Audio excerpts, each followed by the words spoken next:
حاضرین و ناظرین کرام، السلام علیکم ورحمۃ اللہ وبرکاتہ۔ درس قرآن کے سلسلے میں حاضر ہیں۔ سورہ بقرہ کا مطالعہ ہو رہا ہے۔ آج آیت نمبر 34 سے شروع کریں گے۔ اللہ اعوذ باللہ من الشیطان الرجیم، بسم اللہ الرحمن الرحیم۔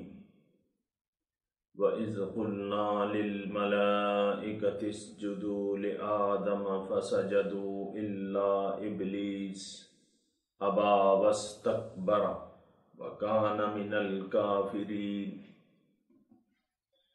اور جب کہا میں نے فرشتوں سے کہ سجدہ کرو آدم کو، پس انہوں نے سجدہ کیا، لیکن ابلیس نے نہ کیا۔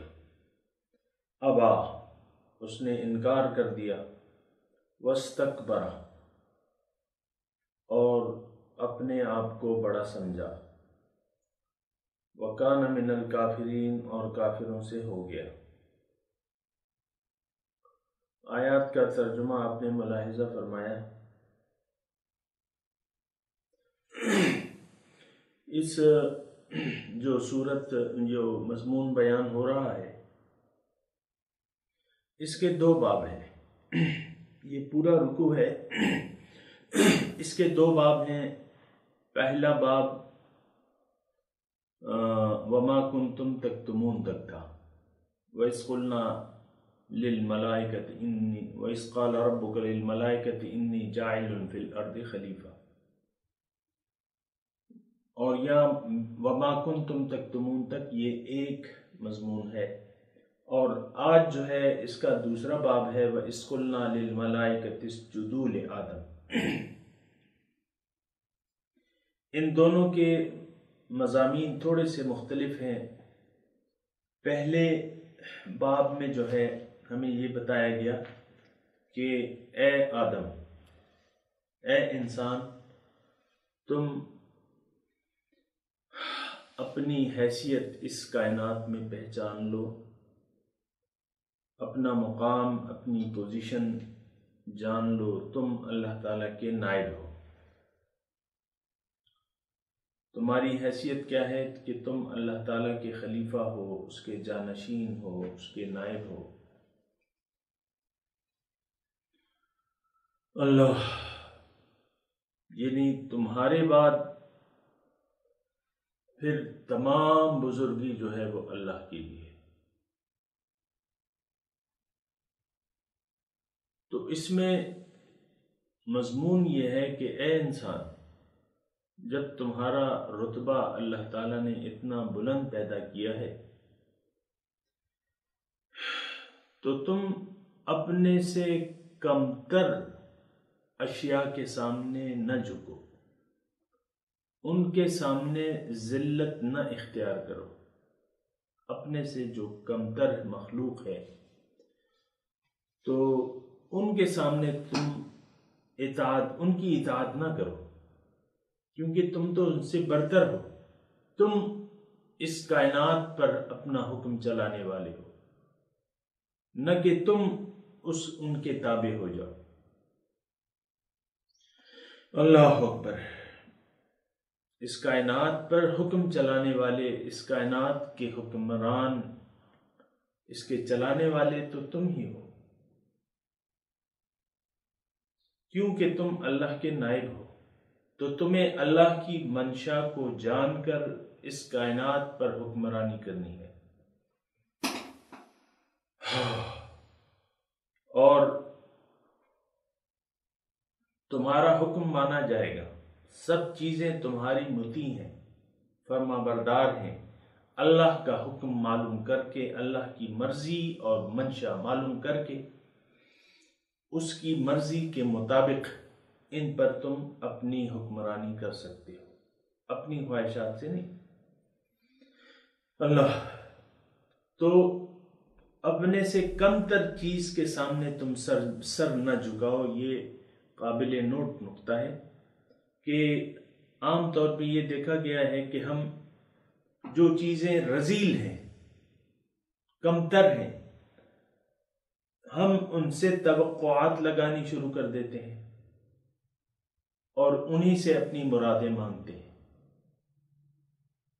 مثال کے طور پہ آپ کو میں نے بتایا تھا کہ پیسے کی دیوی ہے، دولت کی دیوی جو ہے، اس کے سامنے اپنا ہم نے سر جھکایا ہوا ہے، ذلیل ہو چکے ہیں، جائز ناجائز طریقے سے دولت حاصل کرنے کے در پہ.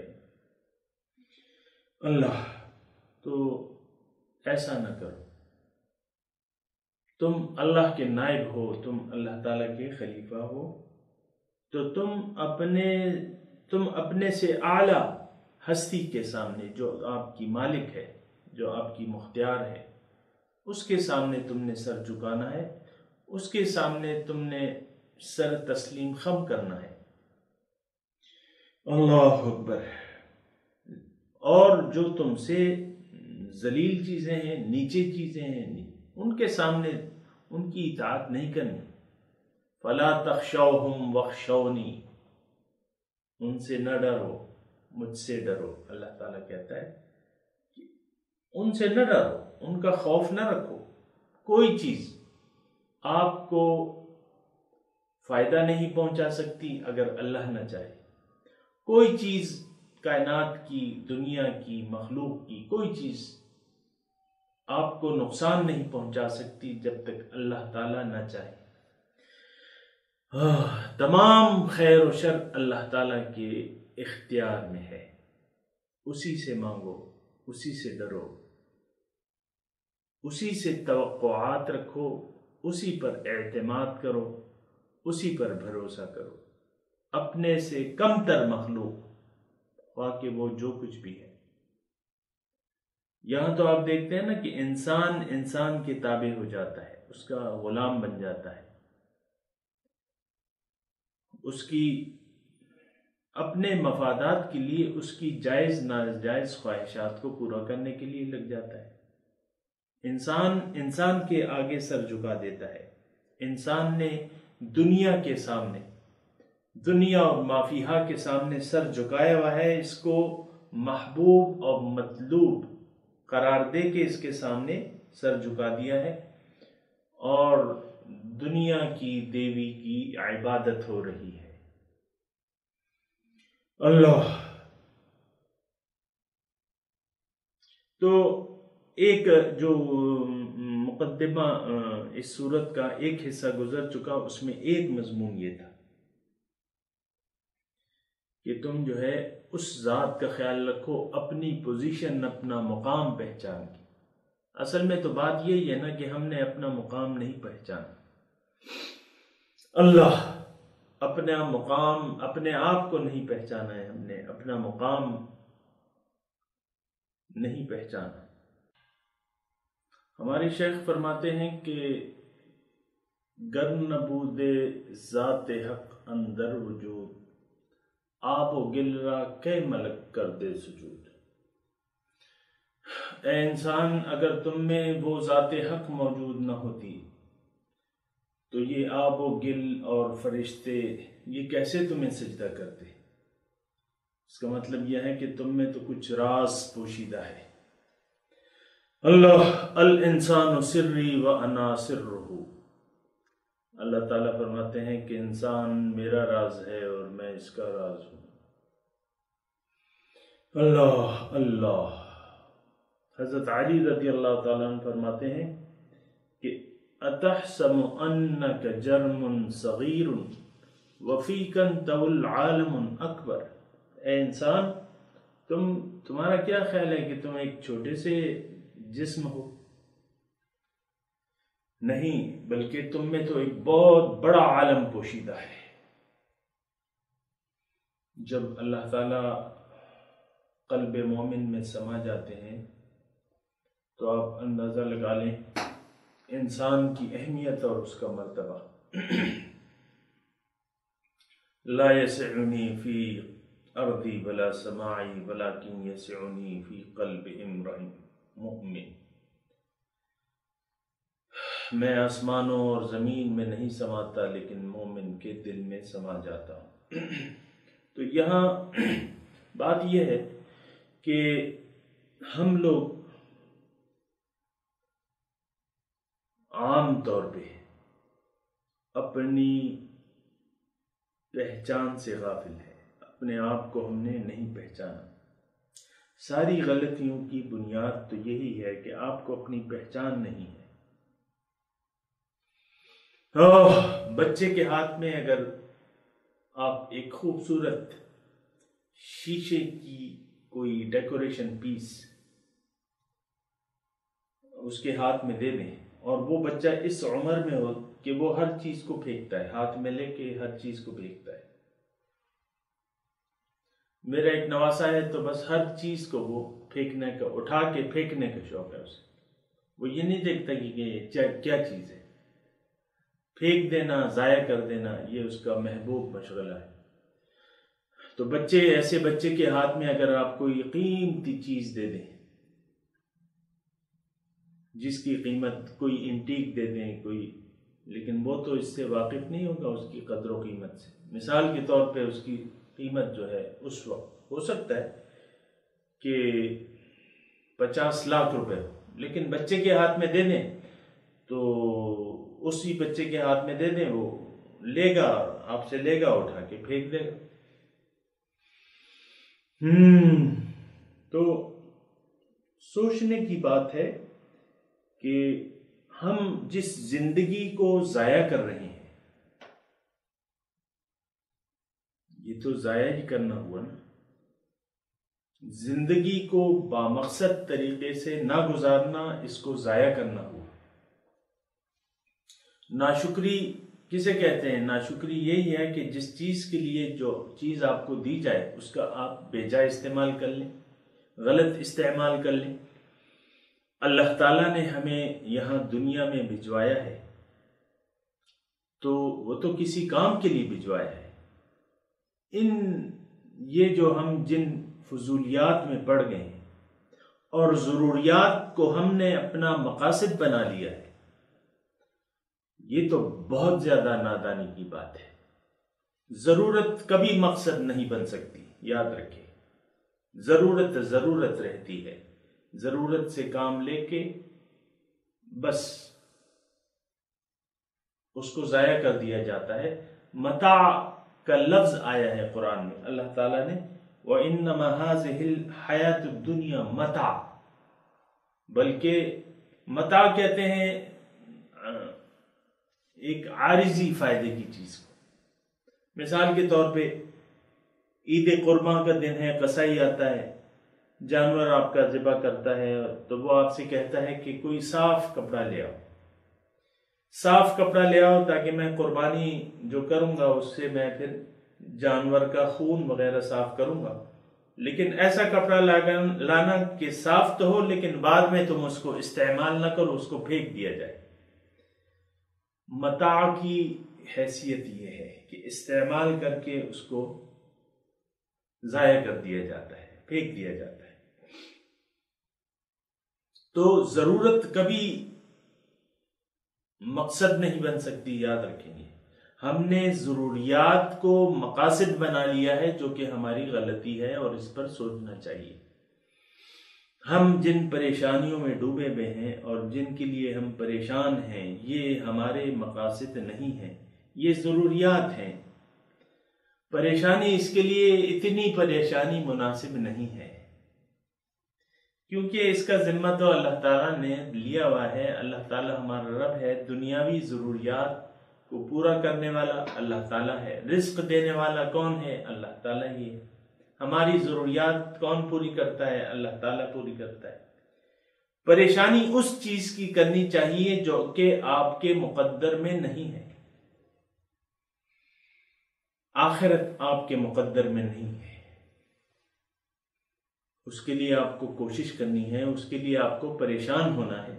جب آپ ایک چیز کو سیریس لیں گے اور اس کے لیے پریشان ہوں گے تو تبھی کچھ اس میں بڑھاوا ملے گا آپ، کسی کام میں اگر سیریس ہوں اور اس کے لیے کچھ پریشانی کا اظہار ہو تو پھر اسی وقت اس کو بڑھاوا مل سکتا ہے۔ آخرت کے لیے آپ پریشانی نہیں ہے، جہنم تیار ہے، آپ کو کوئی ڈر ہی نہیں ہے، خوف ہی نہیں ہے، اس کا کوئی پریشانی نہیں ہے۔ جہنم کس کے لیے ہے؟ ہمارے لیے ہے، جہنم ہمارے لیے تیار کی ہے۔ وقودها الناس والحجارہ، پتھر اور لوگ جو ہیں اس کا ایندھن ہوں گے، کوئی پریشانی نہیں ہے، مطمئن ہے، کلمہ پڑھا ہے جی، چاہے کچھ کرو یا نہ کرو، شریعت کو توڑتے جاؤ، شریعت کے احکامات کو پاؤں تلے رونتے جاؤ، جنت تو آپ کے جنت کے آپ ٹھیکیدار ہیں۔ ایسی بات نہیں، جنت تیار ہے اپنی اعلیٰ ترین نعمتوں کے ساتھ۔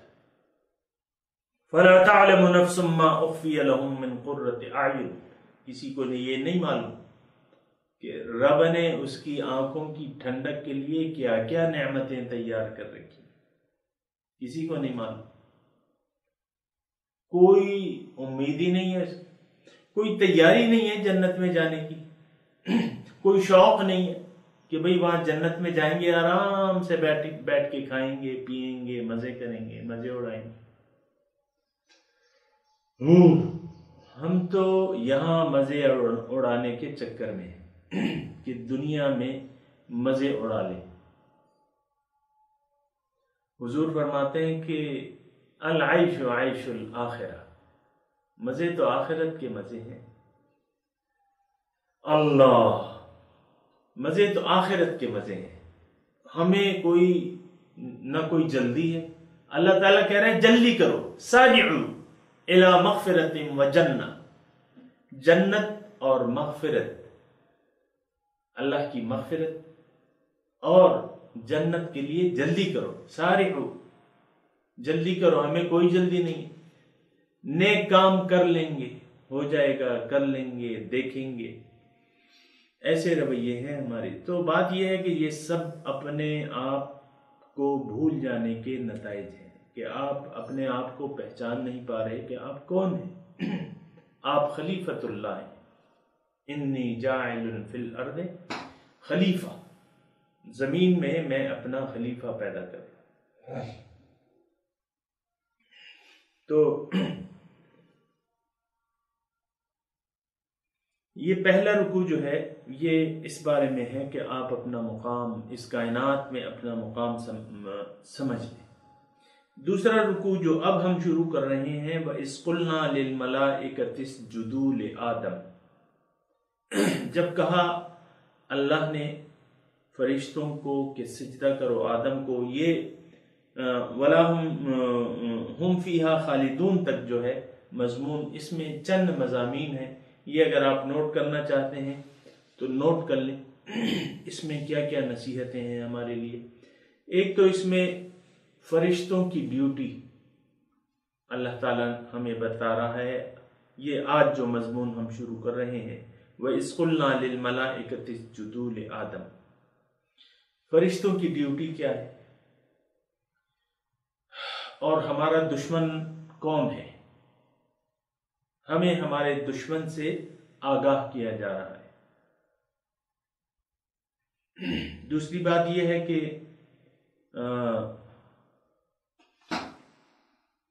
مقام اور مرتبہ آدم یعنی اس کی فضیلت دوبارہ بیان کی جا رہی کہ اس کی حیثیت کیا ہے، شیطان کی حیثیت بتائی جا رہی ہے، نجات کا راستہ بتایا جا رہا ہے، دوزخ میں جانے کی وجوہات بیان کی جا رہی ہیں اس مضمون میں، توبہ کی اہمیت بیان کی جا رہی ہے، اور نافرمانی کا انجام بیان ہوگا اس میں، جو اب انشاءاللہ ہم مضامین پڑھیں گے۔ تو اس میں یہ تمام مضامین ہیں۔ تو سب سے پہلے اس میں آتا ہے وَإِذْ قُلْنَا لِلْمَلَائِكَةِ اسْجُدُوا لِآدَمَ، وَإِذْ قُلْنَا، اور اس سلسلے میں یہ بات بھی قابل ذکر ہے، قابل نوٹ ہے کہ جب کہا ہم نے فرشتوں سے کہ سجدہ کرو آدم کو، اللہ اکبر، فرشتوں سے کہا. فرشتے کون ہیں؟ فرشتے جو ہیں نورانی مخلوق ہیں. فرشتے کون ہیں؟ نورانی مخلوق ہیں. فرشتوں سے کہا. حضور صلی اللہ علیہ وسلم کے پاس وہی کون لاتا تھا؟ فرشتہ لاتا تھا. اور فرشتے کارکنان الہی ہیں اور نورانی مخلوق ہیں. دو مختصر جملوں میں اگر میں آپ کو یہ بات بتاؤں کہ کارکنان الہی ہیں، اللہ تعالیٰ کے کارکن ہیں. وَيَفْعَلُونَ مَا يُؤْمَرُونَ، جو کچھ حکم ہوتا ہے وہ کرتے ہیں، کارکنان ہیں اللہ تعالیٰ کے. اور دوسرا ان کی خلقت نور سے ہے، نورانی مخلوق ہے. فرشتے یہ سب جو ہیں جو بیان ہو رہی ہیں یہ مخلوقات ہیں، یہ مخلوق ہیں اور یہ قصے نہیں ہیں، کہانی قصے نہیں ہیں. فرشتوں پہ ایمان لانا ہمارے ایمان کا جز ہے. آمنت باللہ و ملائکتہ، میں فرشتوں پر، ہمیں تو احساس نہیں ہوتا. اگر ہمارا ایمان جو ہے وہ وراثت میں ہمیں ملا ہوا ہے تو اس پہ ہم نے کوئی سوچ سمجھ سے کام نہیں لیا، برا نہ منائیں. لیکن اس میں حقیقت یہ ہے کہ اپنے ایمان کے بارے میں کبھی ہم نے نہیں سوچا کہ اللہ پہ ایمان کا کیا مطلب ہے، فرشتوں پہ ایمان کا کیا مطلب ہے، اور اس کے رسولوں پر ایمان کا کیا مطلب ہے، قضاء و قدر پر، تقدیر پہ ایمان کا کیا مطلب ہے، آخرت پر ایمان کا کیا مطلب ہے. اس کے مطلب پہ ہم نے غور نہیں کیا.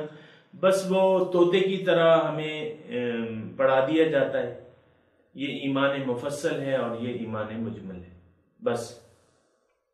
اور ہو سکتا ہے کافی سارے لوگوں کو یہ بھی، یعنی زبانی بھی یہ نہ آتا ہو کہ ایمان مجمل کیا ہوتا ہے، ایمان مفصل کیا ہوتا ہے. ہمیں تو جب ہم پرائمری جماعت میں تھے تو ہمیں یہ یاد کرایا جاتا تھا. تو کافی چیزیں، اور آج کل تو جو اسکول چلے ہوئے ہیں تو میرا خیال نہیں ہے کہ اس میں کافی سارے اسکولوں میں ایسا ہوتا ہوگا، الا ماشاء اللہ. تو وَإِذْ قُلْنَا لِلْمَلَائِكَةِ اسْجُدُوا لِآدَمَ، جب کہا میں نے فرشتوں سے کہ آدم کو سجدہ کرو.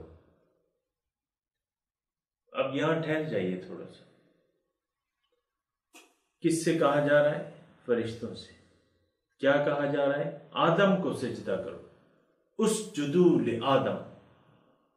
اب سجدہ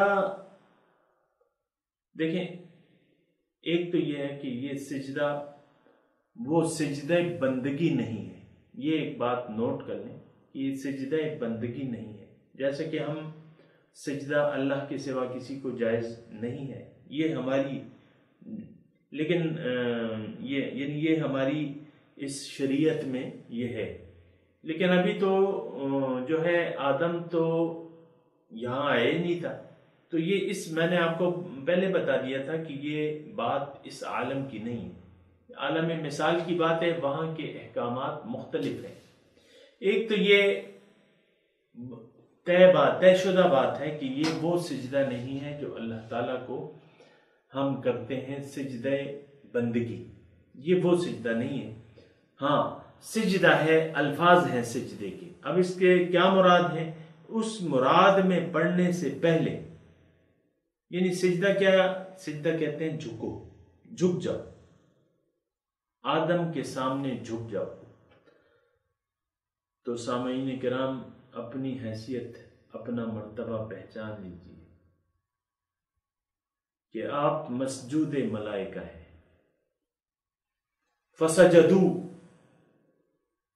انہوں نے سجدہ کر لیا. اسجدوا فسجدوا، سجدہ کرو. کس کو؟ آدم کو. بس انہوں نے سجدہ کر لیا. حکم کی، وہ تو حکم کی تعمیل کرتے ہیں، لیکن یہاں آپ، اے بنی آدم، آپ اپنا مقام پہچان لیجئے کہ فرشتے آپ کے سامنے جھکے ہوئے ہیں، انہوں نے، آپ مسجود ملائکہ ہیں، آپ اپنی حیثیت پہچانیں کہ آپ کون ہیں، آپ اپنی قدر و قیمت پہچانیں، آپ کوئی معمولی چیز نہیں ہے اس کائنات میں، آپ ایک بہت بڑی چیز ہیں۔ کسی کے سامنے فرشتوں نے سجدہ نہیں کیا، کسی کو حکم، آدم کے سوا کسی کو حکم نہیں ہوا سجدے کا۔ وَإِذْ قُلْنَا لِلْمَلَائِكَةِ اسْجُدُوا لِآدَمَ، جب میں نے کہا فرشتوں سے سجدہ کرو آدم کو، تو فَسَجَدُوا، سجدہ کیا۔ سجدے سے یہاں کیا مراد ہے؟ ایک تو سجدے سے عام طور پہ یہ ہوتا ہے کہ جس کی کوئی حیثیت ہو، تعظیم مراد ہو، تو یعنی یہ معزز ہے، یہ ہستی جو ہے یہ معزز ہے۔ اللہ تعالیٰ فرماتا ہے کہ وَلَقَدْ كَرَّمْنَا بَنِي آدم، میں نے آدم کی اولاد کو معزز کیا۔ لَقَدْ خَلَقْنَا الْإِنسَانَ فِي أَحْسَنِ تَقْوِيمٍ، تو آدم جو ہے یہ معزز ہے اس کائنات میں، یہ ایک بات جو ہے نوٹ کر لیں۔ اور سجدہ کیا مطلب؟ اس کے سامنے یہ معزز ہستی ہے۔ تو دوسرا اس سے مراد سجدے کا کیا ہے؟ وہ سجدہ اطاعت ہے، یعنی اس کی خدمت میں تم مصروف ہو جاؤ۔ ہر بارش کے ساتھ، بارش کے قطرے کے ساتھ حدیث کا مفہوم ہے کہ فرشتہ آتا ہے۔ انسان کے ساتھ کتنے فرشتے لگے ہوئے ہیں؟ عام طور پہ جو قرآن سے ثابت ہے 4 فرشتے تو ہیں اس کے ساتھ، کرامن کاتبین ہیں، جو ہمارے اچھے اور برے اعمال لکھ رہے ہیں۔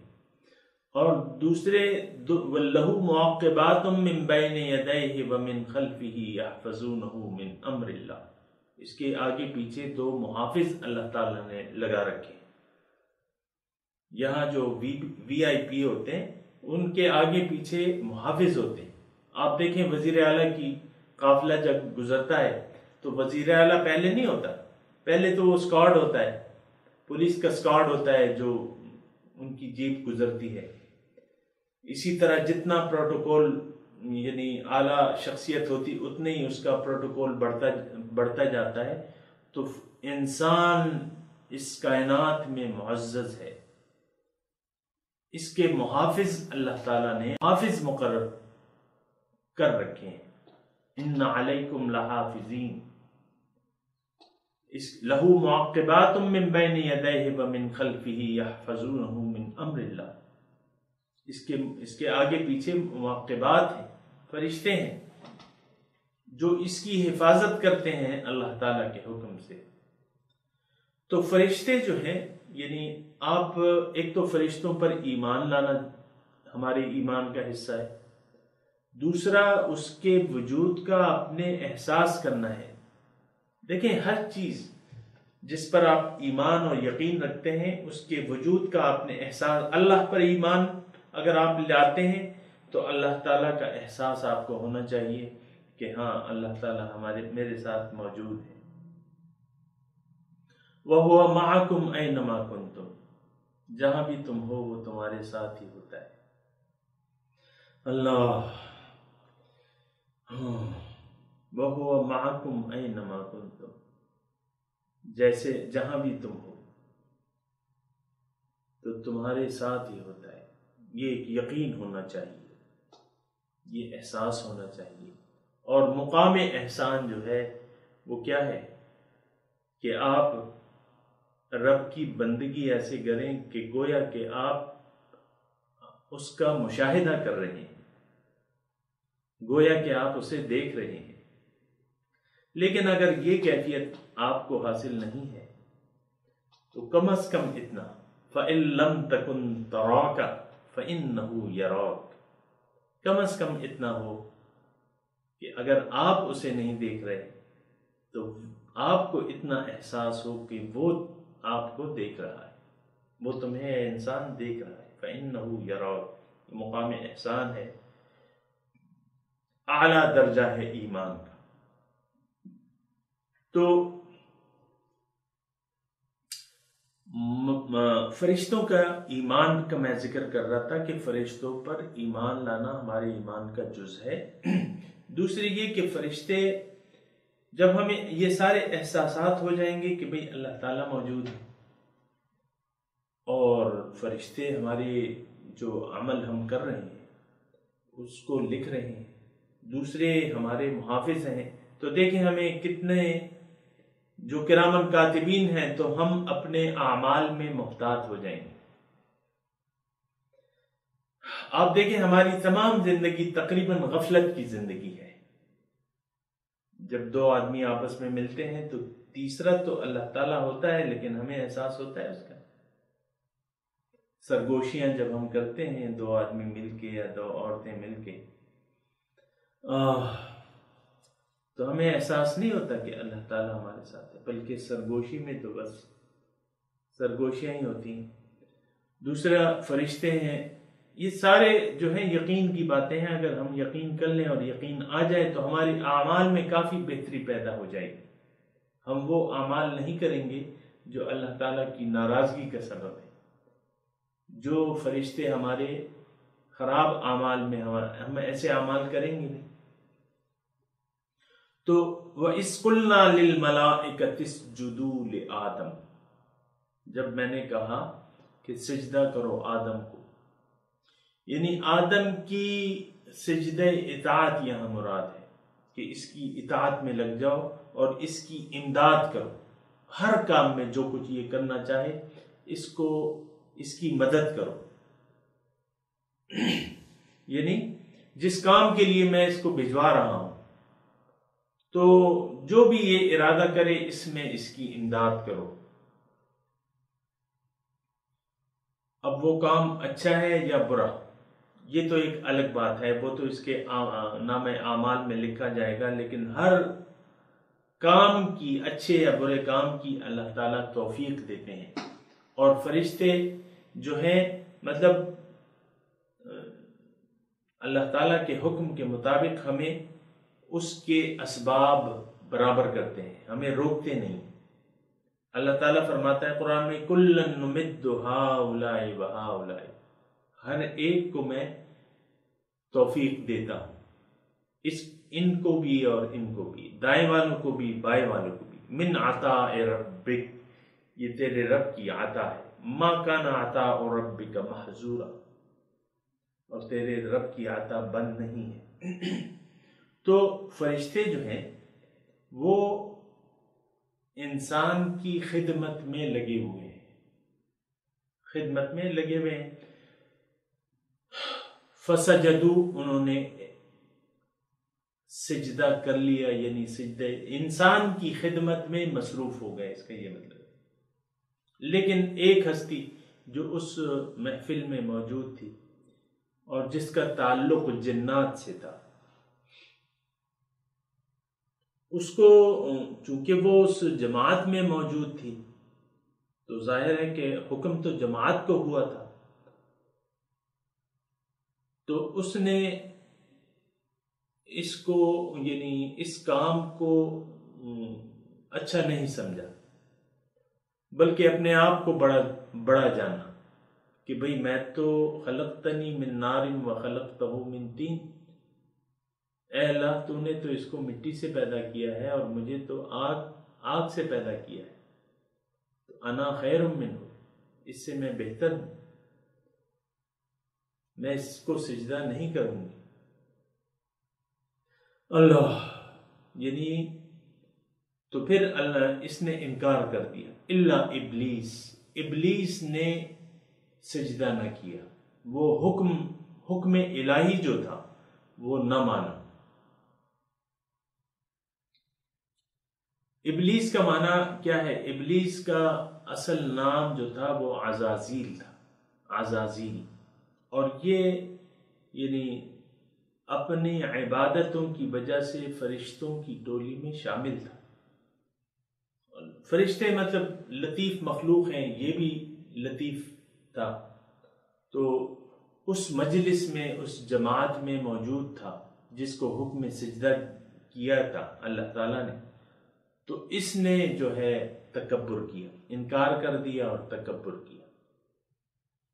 تو ابلیس کہتے ہیں مایوسی کو، ابلاس، مایوس۔ ایک بات، مایوس کس سے؟ اللہ کی رحمت سے مایوس، اللہ کی رحمت سے مایوس۔ ایک بات یہاں جو نقطے کی ہے، بعض وقت یہ ہوتا ہے کہ انسان مایوس ہو جاتا ہے، اپنے حالات میں تبدیلی سے مایوس ہو جاتا ہے، حالات بدلتے ہی نہیں ہیں۔ تو اس کی تو یعنی کافی وجوہات ہیں، اور وہ میں کہتا ہوں نا کہ یہاں تو آوے کا آوا ہی بگڑا ہوا ہے۔ اللہ، ہم تو دنیا اور مافیہا کو سب کچھ جان بیٹھے ہیں، اسی کے پیچھے پڑے ہوئے ہیں۔ تو اللہ اور اس کے رسول جو ہے، یہ تو اس کی رحمتیں جو ہیں وہ پھر آپ پر نازل نہیں ہوتی ہیں۔ اگر آپ نے اللہ سے منہ موڑا ہوا ہے تو اللہ تعالیٰ کی رحمتیں بھی آپ پر نازل نہیں ہوں گی۔ اللہ کی رحمتیں جو ہیں وہ ناشکروں پہ نہیں ہوتی۔ ان رحمت اللہ قریب من المحسنین، اللہ کی رحمت محسنین نیکوکاروں سے قریب ہے۔ اللہ اکبر۔ بات یہ ہے کہ ہر بات میں مجھے تفصیل بیان کرنا پڑتی ہے اپنے ان وجوہات کی اور ان مسائل کی، جس کا میں اکثر آپ کے سامنے تذکرہ کرتا رہتا ہوں۔ تو بعض وقت یہ آپ کو بھی شاید بھاری لگتا ہو کہ ہر وقت یہ وہی باتیں شروع کر دیتا ہے جو کہ ہر وقت کرتا رہتا ہے، لیکن اس کے بغیر چارہ کار بھی نہیں۔ اللہ تعالیٰ کی رحمت، دنیا دار جو ہے وہ ملعون ہے، دنیا دار ملعون ہے۔ کیوں کہ دنیا ملعون ہے۔ الدنیا ملعون وملعون ما فیہا، دنیا ملعون ہے اور ملعون ہے جو کچھ اس میں ہے۔ تو اگر ایک شخص دنیا دار ہو تو پھر تو وہ لعنتی ہے، وہ اللہ کی لعنت میں گرفتار ہے۔ اس کا مطلب یہ ہے کہ اللہ کی رحمت سے اس کا کیا کام ہے؟ وہ تو نیکوکار ہی نہیں ہے۔ اللہ کی رحمت تو نیکوکاروں کے قریب ہوتی ہے۔ ان رحمت اللہ قریب من المحسنین، لیکن یہ تو دنیا دار ہے۔ فَأَعْرِضْ عَمَّنْ تَوَلَّى عَنْ ذِكْرِنَا وَلَمْ يُرِدْ إِلَّا الْحَيَاةَ الدُّنْيَا۔ اے رسول، آپ بھی اس شخص سے منہ موڑ لیجئے جو پھر گیا میری یاد سے، اب یہ نہیں چاہتا صرف دنیا کی زندگی۔ وَلَمْ يُرِدْ إِلَّا الْحَيَاةَ الدُّنْيَا، صرف دنیا کی زندگی یہ چاہتا ہے۔ ذَلِكَ مَبْلَغُهُم مِّنَ الْعِلْمِ۔ تو ابلیس جو ہے شیطان کا خاصہ ہے۔ مایوسی، مایوسی وہ کہتے ہیں نا، مایوسی کفر ہے، مایوس نہیں ہونا چاہیے، مایوسی تو ہے ہی نہیں۔ لیکن وَلَا يَيْأَسُ مِن رَوْحِ اللَّهِ إِلَّا الْقَوْمُ الْكَافِرُونَ، حضرت یعقوب علیہ السلام کے الفاظ ہیں کہ بھئی مایوس نہ ہو، کیونکہ صرف کافر لوگ جو ہیں وہ مایوس ہوتے ہیں اللہ تعالیٰ سے۔ مایوسی جو ہے وہ کفر ہے۔ امید، خوف اور امید، اللہ کی رحمت کی امید اور اس کی ناراضگی کا ڈر، اس کے مابین ایمان کی کیفیت ہوتی ہے۔ الایمان بین الخوف والرجا، ایمان جو ہے وہ خوف اور رجا کے درمیان میں ہے، اس میں مایوسی کہیں بھی نہیں ہے، یا تو خوف ہے یا امید ہے۔ خوف اللہ کی ناراضگی کا، اللہ کے عذاب کا، امید اللہ کی رحمت کی، اللہ کی جنت کی، اللہ کی بخشش کی، اللہ کی مغفرت کی، اس کی امید۔ تو مایوسی جو ہے یہ کفر ہے، صرف کافر ہی اللہ کی رحمت سے مایوس ہوتے ہیں۔ لیکن میں دیکھتا ہوں کہ عام طور پہ ہمارے جو مسلمان بھائی ہیں، جو مسلمان اپنے آپ کو کہلاتے ہیں، لیکن بعض وقت ان کے چہروں سے مایوسی ٹپکتی ہے۔ تو اس کی وجوہات میں نے آپ کو بتا دیا کہ اس کی توجہ تو ساری دنیا کی طرف ہے، دنیا ہی اس کی نظر میں سب کچھ ہے۔ تو اب دنیا کا تو اللہ تعالیٰ کا ایک نظام ہے، تقسیم کا اور دینے کا ایک نظام ہے۔ آپ کی خواہشات کے مطابق دنیا آپ کو نہیں مل سکتی۔ یہ بات دنیا کے حساب سے غلط ہے کہ وَأَلَّيْسَ لِلْإِنسَانَ إِلَّا مَا سَعَىٰ، کہ انسان کے لیے وہی کچھ ہے جتنی یہ کوشش کرے۔ نہیں، یہ بات آخرت کے بارے میں ہے، دنیا کے بارے میں نہیں ہے۔ دنیا میں تو ایک جو مزدور ہے، جو تپتی دھوپ میں کام کرتا ہے، اس کے بنسبت سیٹ کچھ بھی نہیں کرتا ہے، دفتر میں بیٹھ جاتا ہے کرسی پہ، اس کو دیکھیں کتنے ملتے ہیں، اس مزدور کو کتنے ملتے ہیں۔ تو یہ کوشش پہ نہیں ہے، یہ تقدیر ہے، یہ مقسوم ہے، جو کہ آپ کی قسمت میں اللہ تعالیٰ نے لکھ دیا ہے، اس پر آپ کو صابر اور شاکر ہونا پڑے گا۔ ہاں، مناسب استعمال اسباب کا ہونا چاہیے، اسباب کا استعمال ہونا چاہیے۔ تو ابلیس نے سجدہ نہ کیا، ابلیس نے انکار کر دیا، ابا واستکبر، اس نے انکار کر دیا، ابا، اس نے انکار کر دیا کہ نہیں، انا خیر من، اور دوسری جگہ انا خیر من، کیوں کہ اس نے حکم کو نہ مانا، اس نے اپنی عقل استعمال کی۔ تو یہاں یہ فائدہ ہمیں ملتا ہے کہ حکم کے مقابلے میں آپ نے عقل استعمال نہیں کرنی۔ فَافْعَلُوا مَا تُؤْمَرُونَ، جو حکم ہے اس کو کر ڈالو۔ حکم میں عقل استعمال نہیں کرنی کبھی، جو حکم ہے حکم کو جانو اور اس کو مانو، اس کی حکمتوں پر غور نہ کرو۔ یہ ضروری نہیں ہے کہ حکم کی حکمت آپ کی سمجھ میں آئے تو تب آپ عمل کریں گے، نہیں۔ آرڈر کیا ہے؟ فَافْعَلُوا مَا تُؤْمَرُونَ، جو حکم ہے وہ کر ڈالو۔ ہمیں اللہ تعالیٰ نے احکامات بیان کیے ہیں قرآن میں، آپ دیکھیں، قرآن کا مطالعہ کریں، لیکن بہت سے کاموں کی حکمتیں نہیں بیان کی، حکمت نہیں بیان کی، بس حکم دے دیا ہے۔ کیوں؟ فَعَّالٌ لِمَا يُرِيدُ، ان اللہ یحکم ما یرید، جو چاہتا ہے وہ حکم دیتا ہے۔ وہ ہستی ایسی ہے کہ بس اس کا حکم مانا جائے گا۔ الا لہ الخلق والامر، تخلیق اسی کی ہے، حکم اسی کا مانا جائے گا۔ حکم دینا اسی کا حق ہے، حکم کی حکمت بتانا ضروری نہیں ہے۔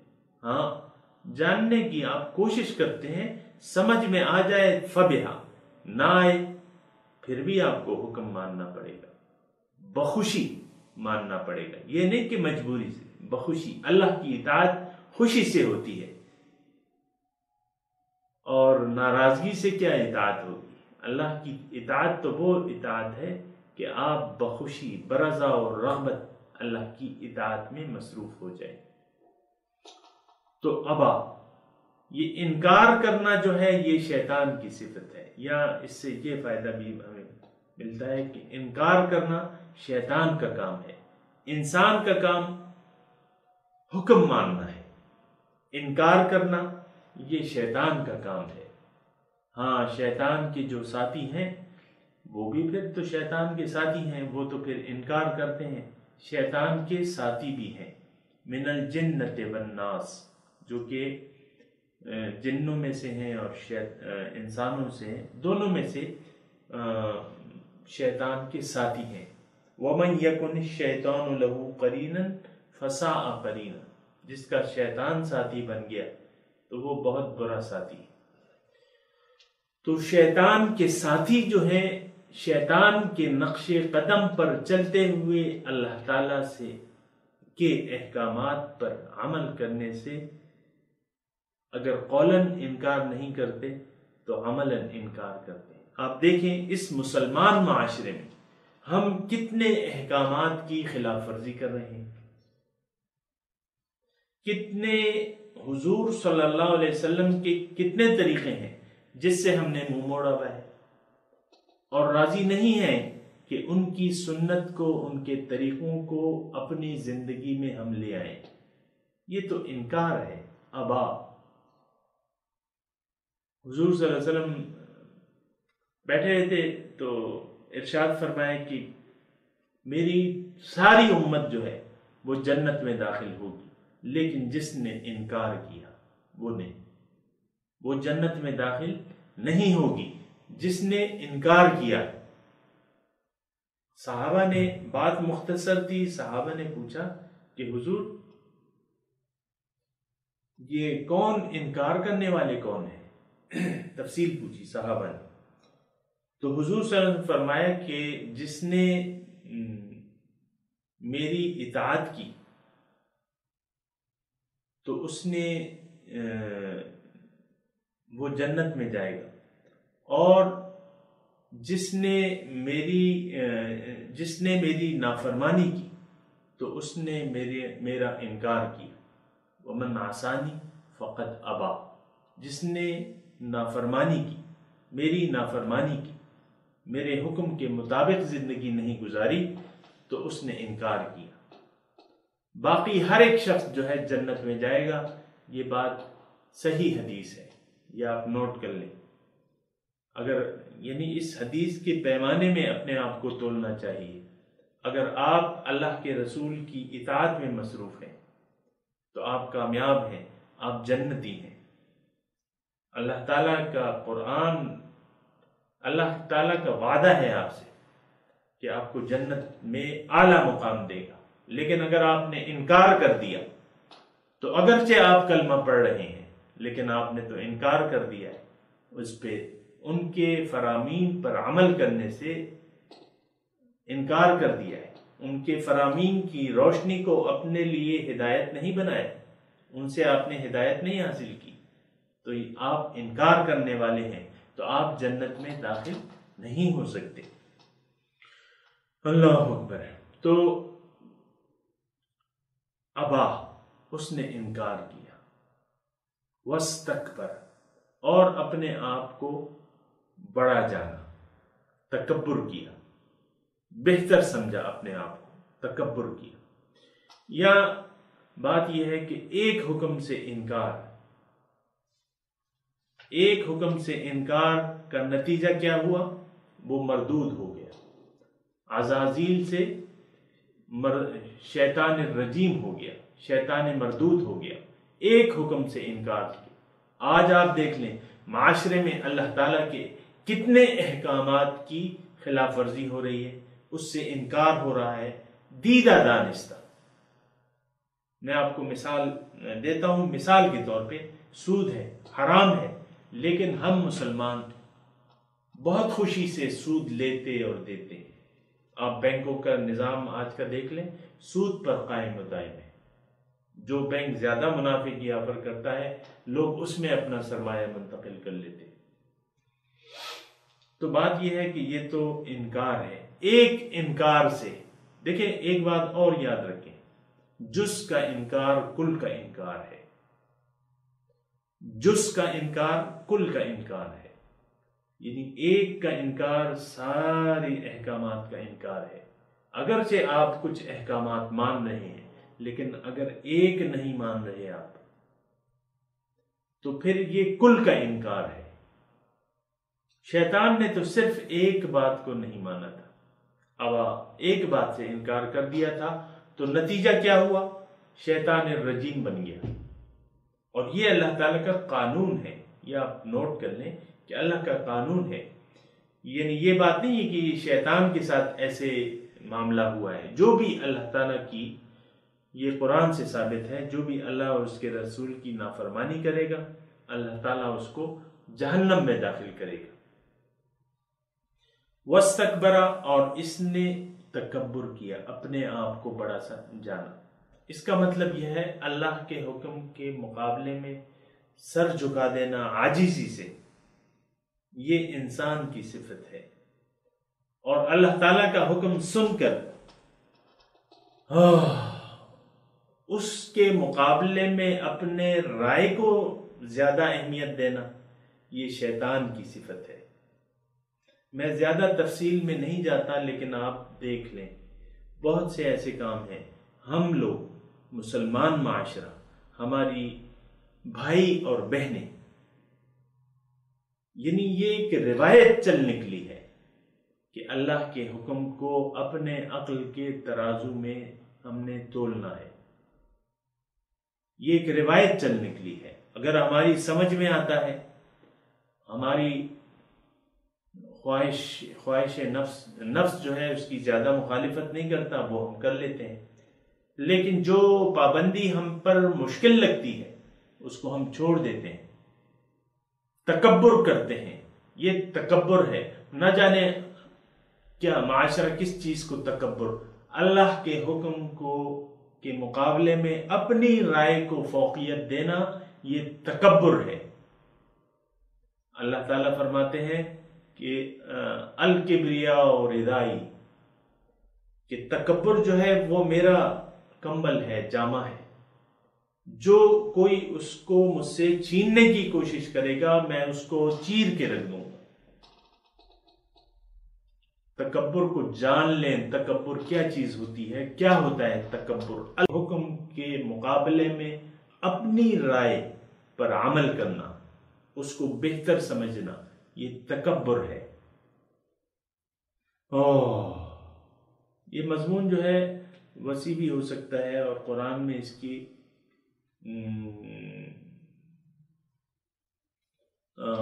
مضمون گزر چکے ہیں کہ جن لوگوں نے تکبر کیا میری آیات سے، ان الذين يكفرون بآيات الله واستكبروا عنها لا يدخلون الجنة حتى لا تفتح لهم أبواب السماء ولا يدخلون الجنة حتى يلج الجمل في سم الخياط او كما قال اللہ تعالی۔ اللہ تعالیٰ فرماتا ہے کہ جنہوں نے میری احکامات سے انکار کیا اور اس سے تکبر کی راہ اختیار کی، تو آسمان کے دروازے نہیں کھولے جائیں گے، ان پہ آسمان رحمت کے دروازے نہیں کھولے جائیں گے، اور یہ لوگ جنت میں داخل نہیں ہو سکتے حتی یلج الجمل فی سم الخیاط، جب تک کہ اونٹ سوئی کے ناکے سے نہ گزر جائے۔ تو اونٹ سوئی کے ناکے سے گزر سکتا ہے؟ بتائیے، نہیں گزر سکتا۔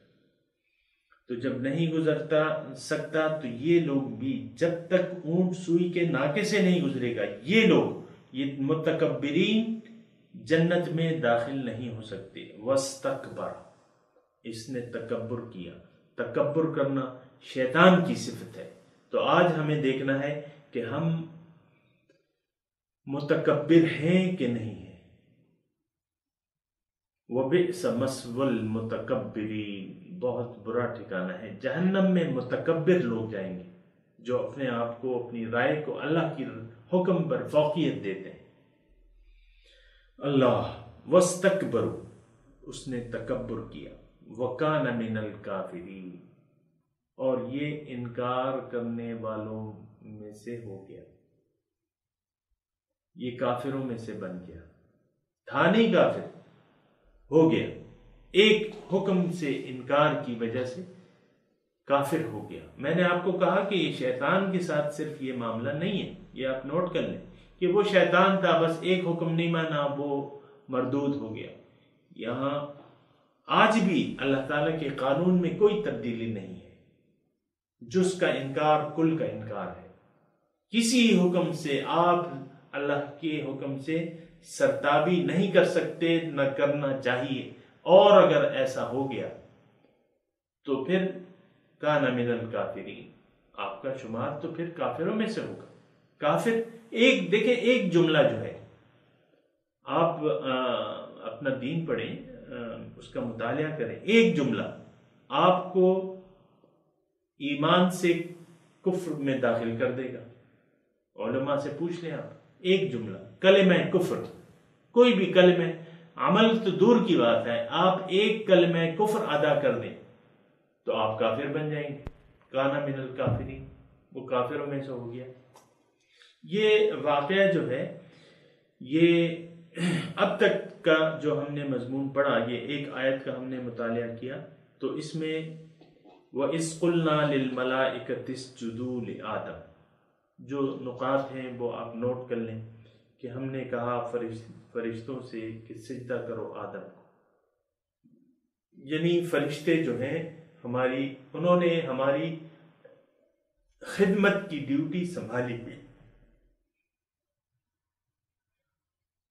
فسجدوا، انہوں نے سجدہ کیا ہوا ہے، وہ ہماری خدمت میں مصروف ہے۔ الا ابلیس، ابلیس نہیں ہے، اس کا مطلب یہ ہے کہ ابلیس روز ازل سے تمہارا مخالف ہے اور وہ تمہارا دشمن ہے، تو اس کو اپنا دشمن سمجھنا، دوست نہ سمجھنا۔ آج کل تو بہت سے لوگوں نے شیطان سے دوستی کی ہوئی ہے۔ شیطان سے دوستی کیا؟ دنیا سے آپ محبت کرنے لگے، آپ شیطان کے دوست بن گئے۔ شیطان چاہتا کیا ہے کہ آپ اللہ کے پاس نہ جائیں، اللہ کے پاس جانے کا نہ سوچیں۔ شیطان تو یہی چاہتا ہے، لَأَقْعُدَنَّ عِنْدَ صِرَاطِكَ الْمُسْتَقِيمِ، تیری جو سیدھی راہ ہے اس میں بیٹھوں گا، اور وَلَا تَجِدُ أَكْثَرَهُمْ شَاكِرِينَ، اکثر کو تو شکر گزار نہ پائے گا۔ شیطان کی ڈیوٹی کیا ہے کہ آپ کو اللہ سے توجہ ہٹا دے، اور آج آپ دیکھیں کہ اللہ تعالیٰ سے ہماری توجہ ہٹی بھی ہے کہ نہیں؟